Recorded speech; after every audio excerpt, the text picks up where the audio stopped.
Classificação das constituições. Conteúdo material. Trata das matérias tipicamente constitucionais, mesmo que não esteja na Constituição, como a organização do Estado, estrutura dos poderes, garantias fundamentais, sistemas de governo e repartição de competências. Formal, tudo que está dentro do texto constitucional, independentemente do seu conteúdo. Essa é a Constituição de 88.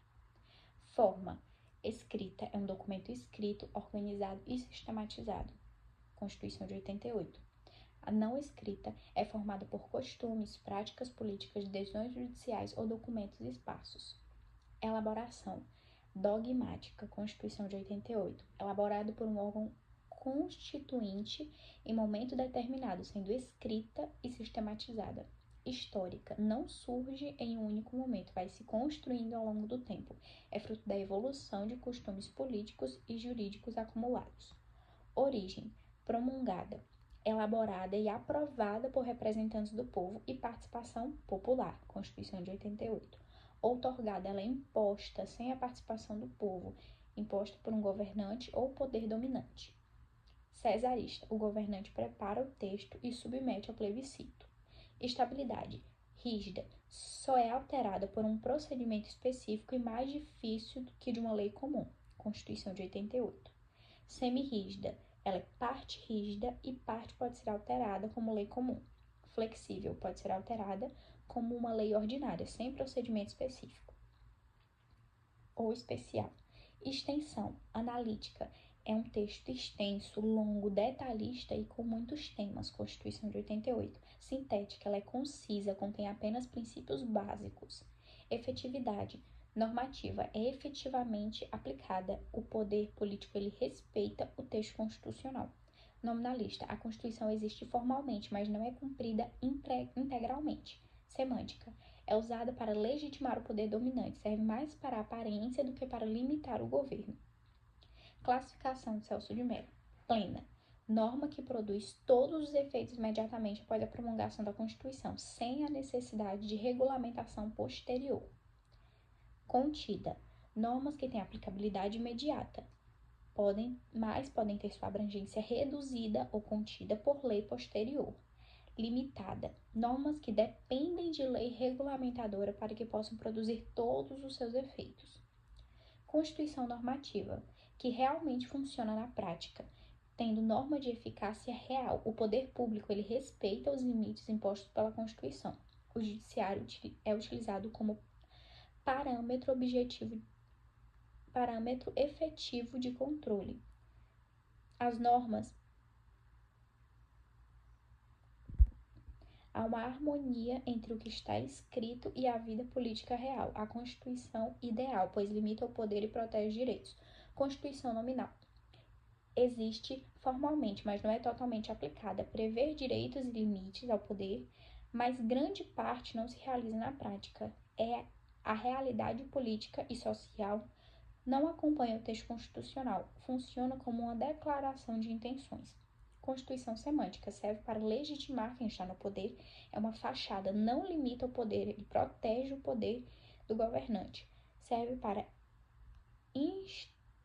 como instrumento político, não como garantia de direito. É usado para dar aparência de legalidade a regimes autoritários. Processos constitucionais. Recepção. Normas criadas antes da Constituição continuam válidas se forem compatíveis, o seu conteúdo for compatível com a nova Constituição. A lei, ela não muda o fundamento de validade, ou seja, a Constituição. As normas da antiga Constituição não são automaticamente revogadas, somente deixam de valer se forem incompatíveis com a nova ordem constitucional. Repristinação. Uma lei antiga volta a existir depois que a lei que a revogou deixa de valer. No Brasil, a repristinação é proibida, salvo se o legislador ou a Constituição determinar expressamente. Desconstitucionalização. Constituição anterior perde sua força, mas algumas de suas normas continuam existindo como lei infraconstitucionais. Ela não ocorre no Brasil, pois a Constituição de 88 não autoriza. Poder Constituinte. Responsável por criar, modificar ou atualizar a Constituição. Poder Constituinte originário. Criar a primeira Constituição ou a nova ordem jurídica. Quando ele surge, a ordem anterior ela desaparece. Ele pode fazer qualquer Constituição com qualquer conteúdo, não segue nenhum procedimento criado e segue suas próprias regras. Não deriva de poder anterior, é um poder político exercido pelo povo. Se manifesta a partir de revolução, golpe de Estado, ruptura institucional, nova ordem pública, convocação de Assembleia Constituinte. Por exemplo, o poder constituinte originário que criou a Constituição de 88. Poder constituinte derivado, criado pelo poder originário, só existe porque a Constituição permite e tem limites. É responsável por manter atualizada e adaptar a Constituição por meio das emendas. Poder constituinte derivado reformador. Modifica o texto constitucional por meio de emendas e é totalmente limitado pela Constituição. Só pode agir seguindo um procedimento rígido e é limitado por 3 limites. Os formais. Para aprovar uma emenda é necessária uma proposta de 1/3 de deputados ou senadores aprovada em 2 turnos de 3/5 de votos em cada casa do Congresso. Circunstanciais. Não podem alterar a Constituição durante estado de defesa, sítio ou intervenção federal. Materiais. O poder reformador não pode abolir a forma federativa, a separação dos poderes, o voto secreto e direto universal e periódico e direitos e garantias individuais. Emenda Constitucional de 45 e 2004. Revisor. Trata da revisão constitucional. Foi um poder temporário que realizou uma única revisão em 1993. Tinha procedimento mais simples. Decorrente é o poder que os Estados-membros possuem para elaborar suas constituições estatais, seguem os limites da Constituição Federal e organizam seus poderes locais. Deve seguir o princípio da simetria. Emendas. É a forma pela qual a Constituição pode ser modificada, atualizada ou adaptada ao longo do tempo. Pode fazer alterar qualquer parte da Constituição, organização dos poderes, regras administrativas, acrescentar novos dispositivos, sejam incisos, artigos ou parágrafos, revogar ou modificar dispositivos antigos, reformar profundamente setores da Constituição. Elas não podem fazer abolir direitos e garantias fundamentais, mudar o Brasil de federação para Estado unitário, criar ditadura constitucional, concentrar poder absoluto no Executivo, Legislativo ou Judiciário, alterar a Constituição durante crise institucional, criar emendas, alterar a Constituição durante crises institucionais, criar emendas constitucionais com conteúdo de constituinte originário. Artigo 5º, princípio da igualdade. Tratar igualmente os iguais, igualdade formal, e desigualmente os desiguais, igualdade material.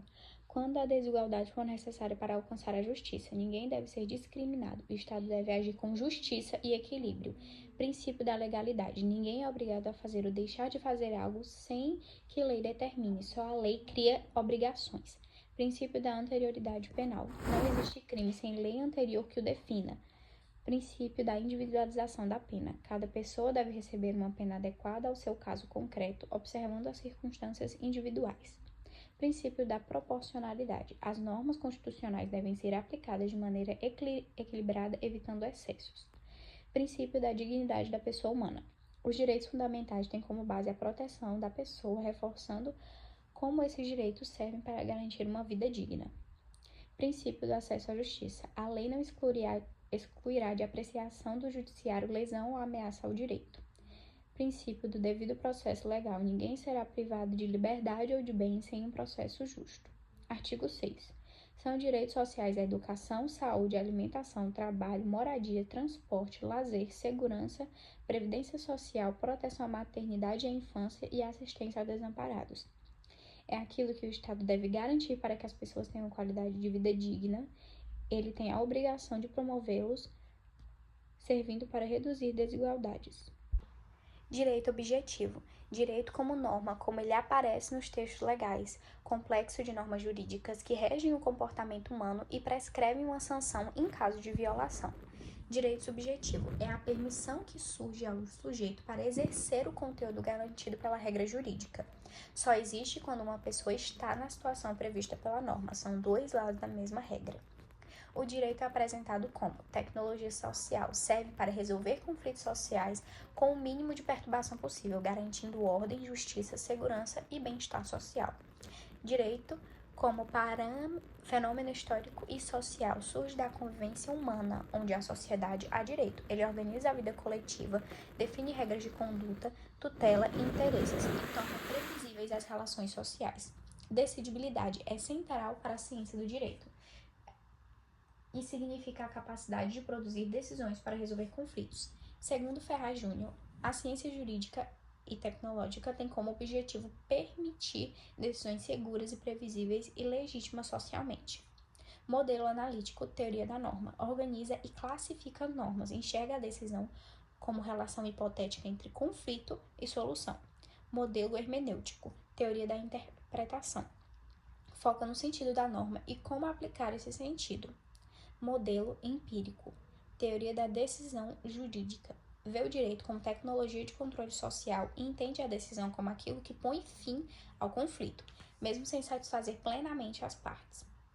Sanção é a consequência jurídica prevista para quem descumpre a norma, multa, pena ou anulação, pode ser civil, administrativa, política ou premial.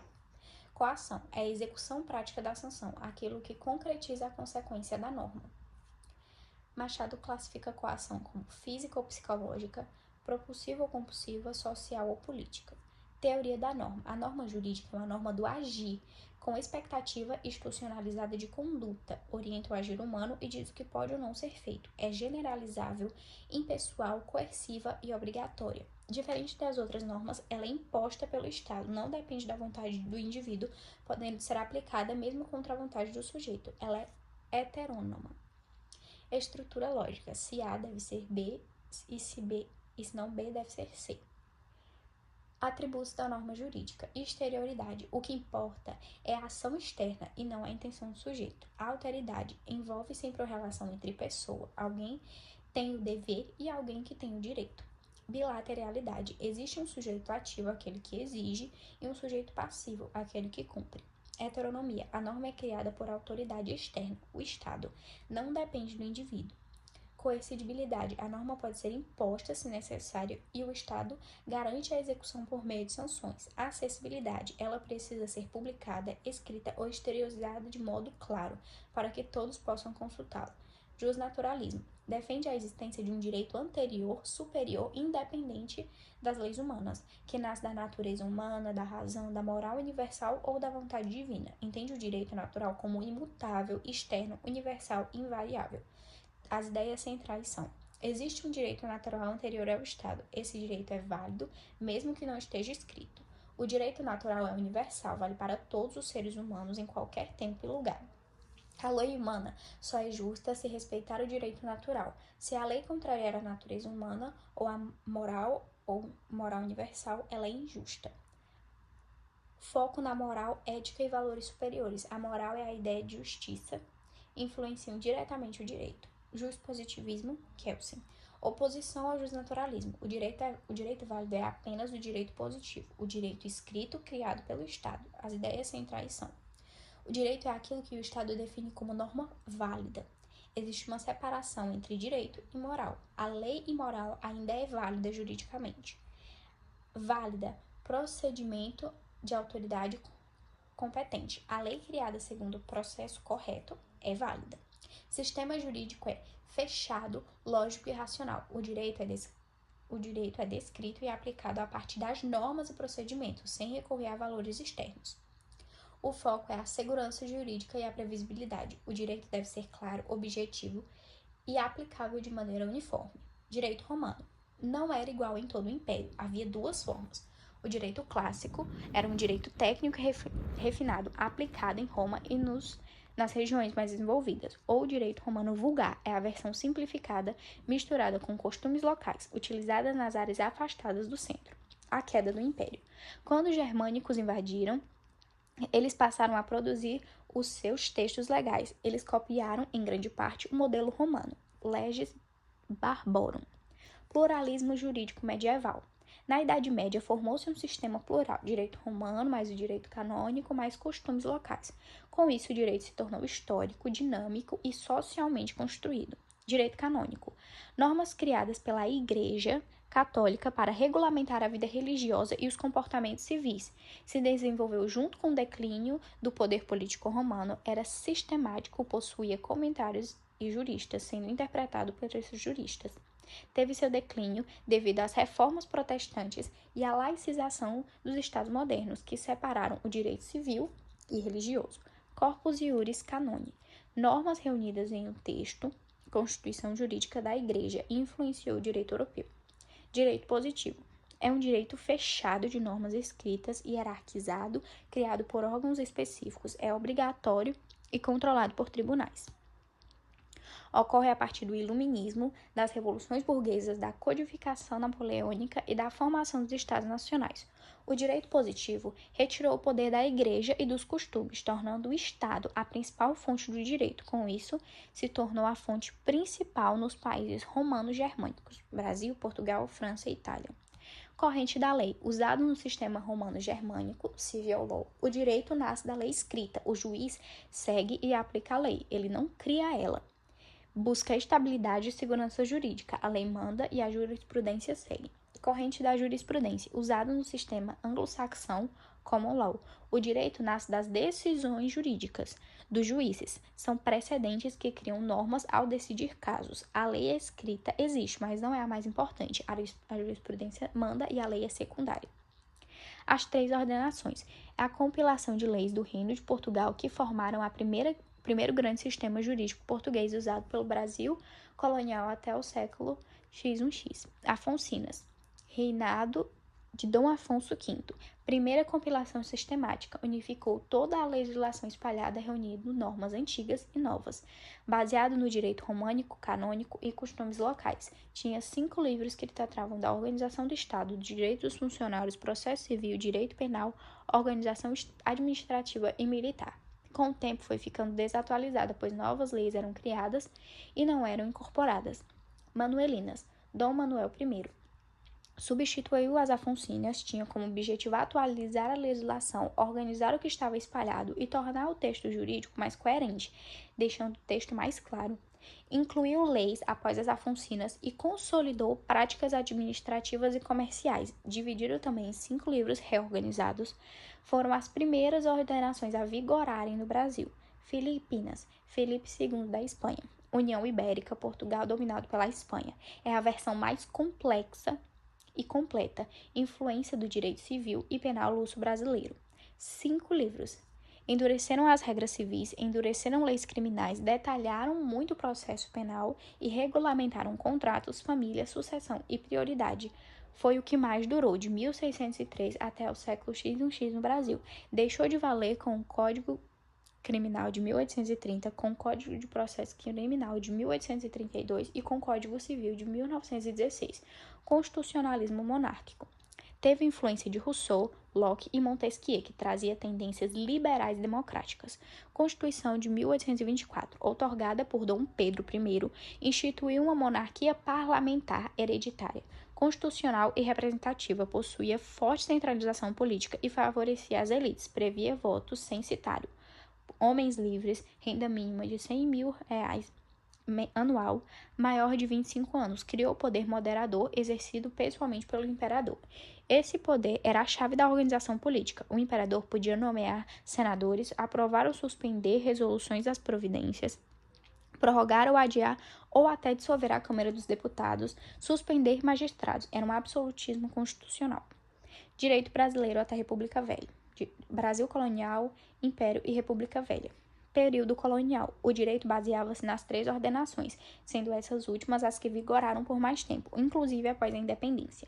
Império, Constituição de 1824, marcado pela centralização política, voto censitário e manutenção da escravidão, que durou de 1500 a 1888. A Constituição de 1824 omitiu o tema, lei do ventre livre e dos sexagenórios. República Velha foi instaurada por um golpe militar apoiado pelas elites agrárias sob a influência do positivismo. Tem a transformação jurídica da Constituição. Transformações jurídicas. Constituição de 1891 é a primeira da República. A extinção do poder moderador traz aí o presidencialismo, a criação da República Federativa e a instituição do Supremo Tribunal Federal como guardião da Constituição. Ela tinha alguns problemas, como as mulheres e analfabetos não votavam, predominância das oligarquias estaduais e coronelialismo, e a troca de favores, e também a baixa efetividade da Constituição.